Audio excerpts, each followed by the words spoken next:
Hi అండి. Welcome to Vijayaram kitchen. Summer వచ్చేసింది కాబట్టి ఎప్పుడు ఏదో ఒక కూల్ డ్రింక్ కానీ, జ్యూసెస్ కానీ తాగాలనిపిస్తూ ఉంటుంది. అయితే ఇలా ఇంట్లోనే బనానా డ్రై ఫ్రూట్ మిల్క్ షేక్‌ని ట్రై చేయండి. చాలా టేస్టీగా ఉంటుంది. సింపుల్‌గా కూడా అయిపోతుంది.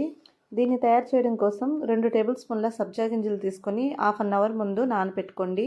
సమ్మర్లో ఇవి తీసుకోవడం వల్ల ఒంటికి చలవ చేసి ఆరోగ్యానికి మేలు చేస్తాయి. తర్వాత ఒక మిక్సీ జార్ తీసుకొని ఇందులోకి కొద్దిగా జీడిపప్పు పలుకులు, కొన్ని బాదం పప్పు పలుకులు వేసి మూత పెట్టి ఇలా మెత్తగా గ్రైండ్ చేసుకొని పక్కనుంచుకోండి.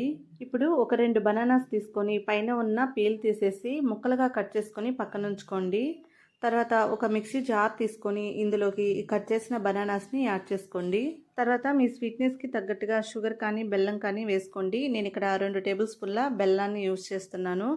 మంచి ఫ్లేవర్ కోసం ఒక హాఫ్ టీ స్పూన్ యాలకుల పొడి కూడా వేసుకోండి. తర్వాత ఇందులోకి కాచి చల్లార్చి ఫ్రిడ్జ్లో ఉంచిన పాలు పోసుకోండి. ఈ పాలు మనకి ఎంత చల్లగా ఉంటే మిల్క్ షేక్ అంత బాగుంటుందన్నమాట. పాలు పోసిన తర్వాత మూత పెట్టేసి ఇలా మెత్తగా గ్రైండ్ చేసుకోండి. గ్రైండ్ చేసుకున్న దీన్ని ఒక బౌల్లోకి తీసుకోండి.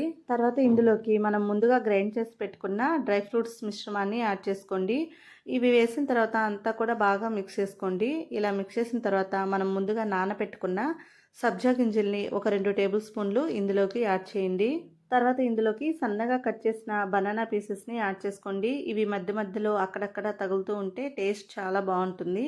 ఇవన్నీ వేసిన తర్వాత ఒకసారి అంతా కూడా బాగా మిక్స్ చేసుకొని సర్వింగ్ గ్లాసులకు తీసుకొని సర్వ్ చేసుకోండి.